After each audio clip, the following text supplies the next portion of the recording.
ಬಾಗಲಕೋಟ ನಗರದಲ್ಲಿ old town ಮತ್ತು ನವನಗರ ಇವತ್ತಿಂದ ಈ ರಸ್ತೆ ಅಪಘಾತದಿಂದ ಆಗಿರ್ತಕ್ಕಂಥ ಪ್ರಾಣಹಾನಿ ಮತ್ತು ನೋವನ್ನು ತಡೆಗಟ್ಟೋದಕ್ಕೋಸ್ಕರ ಈಗಾಗಲೇ ಬಾಗಲಕೋಟೆ ಜಿಲ್ಲೆ ನಗರದಲ್ಲಿ ನಾವು 22 ಆರ್ಟಿಫಿಷಿಯಲ್ ಇಂಟೆಲಿಜೆನ್ಸು ಕ್ಯಾಮ್ರಾ ಮತ್ತು ಅದಕ್ಕೆ ಸಂಬಂಧಪಟ್ಟಂಗೆ ITMS ಪ್ರಾಜೆಕ್ಟನ್ನು ಇವತ್ತಿಂದನೂ ಕೂಡ ನಾವು ಅನುಷ್ಠಾನಗೊಳಿಸ್ತಾ ಇದ್ದೀವಿ.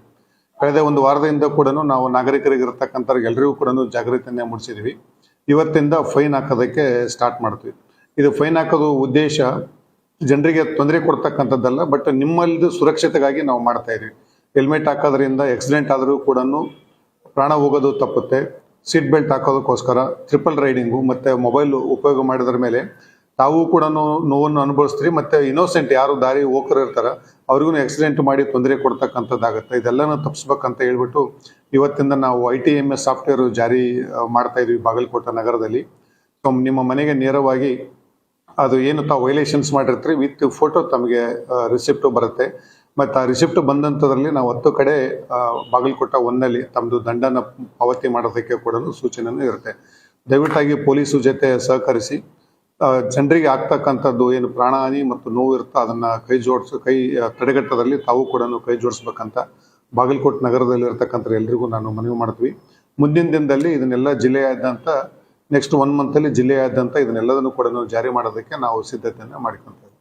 ಸರ್, ಡಾಕ್ಯುಮೆಂಟ್ಸ್ ವೆರಿಫಿಕೇಶನ್ ಏನು ಮಾಡ್ತಿರ್ತಾರೆ ಪೊಲೀಸರು, ಅದು ಇಲ್ಲಿ ಕಡೆ ಅಡ್ಡಿ ಆಗತ್ತಾ?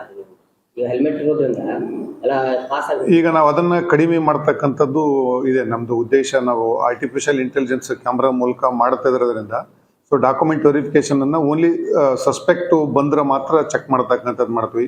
ಅನವಶ್ಯಕವಾಗಿ ಗಾಡಿನ ತಡೆ ಹಿಡಿದು ತೊಂದರೆ ಕೊಡ್ತಕ್ಕಂಥದ್ದು ಖಂಡಿತವಾಗಿ ಸ್ಟಾಪ್ ಮಾಡ್ತೀವಿ. ಮತ್ತು ಅದಕ್ಕೆ ನಾವು ಏನು ಟ್ರಾಫಿಕ್ ಪೊಲೀಸರು ದಂಡ ಹಾಕೋದಕ್ಕೆ ಏನು ಉಪಯೋಗ ಆಗ್ತದ್ರೋ ಅವರೆಲ್ಲರನ್ನೂ ಕೂಡ ರೆಗ್ಯುಲೇಟ್ ಮಾಡೋದಕ್ಕೆ, ಅಂದರೆ ಎಲ್ಲಿ ರಸ್ತೆ ಸಂಚಾರ ದಟ್ಟಣೆ ಇರುತ್ತೋ ಅಲ್ಲಿ ರೆಗ್ಯುಲೇಟ್ ಮಾಡೋದಕ್ಕೆ, ಎಲ್ಲಿ ಟ್ರಾಫಿಕ್ ಇದು ಒನ್ ವೇ ಮಾಡ್ತಕ್ಕಂಥದ್ದಾಗಲಿ, ಮತ್ತು ಒಂದು ಆಡ್ ಆ್ಯಂಡ್ ಇವೆನ್ ನಂಬರ್ದು ಪಾರ್ಕಿಂಗು ಜಾರಿ ಮಾಡ್ತಕ್ಕಂಥದ್ದಾಗಲಿ, ಇನ್ಮೇಲೆ ಪೊಲೀಸವ್ರನ್ನೆಲ್ಲರೂ ಕೂಡ ಟ್ರಾಫಿಕ್ ಪೊಲೀಸರನ್ನು ಜಾಸ್ತಿಯಾಗಿ ರೆಗ್ಯುಲೇಷನ್ಗೆ ಯೂಸ್ ಮಾಡ್ತೀವಿ. ಈ ಥರ ದಂಡ ಹಾಕೋದಕ್ಕಾಗಲಿ ಮತ್ತು ಸುಮ್ಮನೆ ವಾಹನನ ತಡೆ ಹಿಡಿದು ಡಾಕ್ಯುಮೆಂಟ್ಸ್ ಕೇಳ್ತಕ್ಕಂಥದ್ದನ್ನು ಸಂಪೂರ್ಣವಾಗಿ ನಿಲ್ಲಿಸ್ತೀವಿ.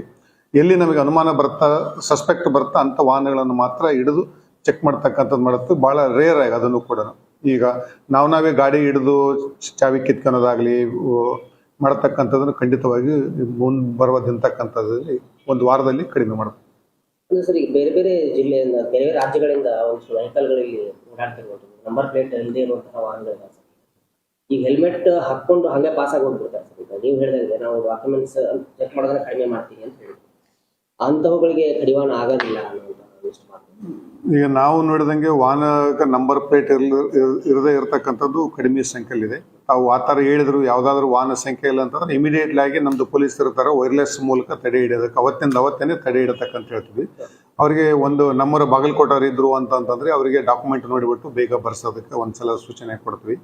ಹೊರ ರಾಜ್ಯದವರು ಇದ್ರು ಅಥವಾ ಹೊರ ಜಿಲ್ಲೆದವರು ಇತ್ತಂದ್ರೆ ಗಾಡಿ ಡಿಟೈನ್ ಮಾಡ್ತೀವಿ. ಏನು ಕಾನೂನು ಕ್ರಮ ಇತ್ತು ಆ ಕಾನೂನು ಕ್ರಮನ ತಗೊಂತೀವಿ. ದಂಡ ಭರಣವನ್ನು ಮಾಡುವಂಥದ್ದು ಹೇಗೆ ಅಂತ ನಾವು ಅದರಲ್ಲಿ 10 ಕಡೆ ನಾವು ಆಲ್ರೆಡಿ ಆಯ್ಕೆ ಮಾಡಿಕೊಂಡಿದ್ದೀವಿ. ಈಗ ಹೆಂಗ ಬಾಗಲಕೋಟೆ ಒಂದಲ್ಲಿ ಎಲ್ಲ ಉಳಿದಿರ್ತ ಸರ್ವಿಸಸ್ಗೆ ಏನು ಸರ್ಕಾರದಿಂದ ಸರ್ವಿಸಸ್ ತಗೊಂತಿದ್ರು, ಎಲೆಕ್ಟ್ರಿಸಿಟಿ ಬಿಲ್ ಕಟ್ಟೋದಿರ್ಬೋದು, ವಾಟರ್ ಬಿಲ್ ಕಟ್ಟೋದಿರ್ಬೋದು, ಅದೇ ಸೇಮ್ ಹೋಗಿಬಿಟ್ಟು ಸರ್ಕಾರಕ್ಕೆ ಭರಣ ಮಾಡ್ತಕ್ಕಂಥದ್ದನ್ನ ಈಸಿಯಾಗಿ ಮಾಡಿದ್ವಿ. ಮತ್ತು ಇನ್ನು ಸ್ವಲ್ಪ ದಿವಸದಲ್ಲಿ ಆನ್ಲೈನ್ ಕೂಡ ಪೇಮೆಂಟ್ ಮಾಡೋ ರೀತಿಯಿಂದ ಕೂಡ ವ್ಯವಸ್ಥೆನ ಮಾಡ್ತೀವಿ.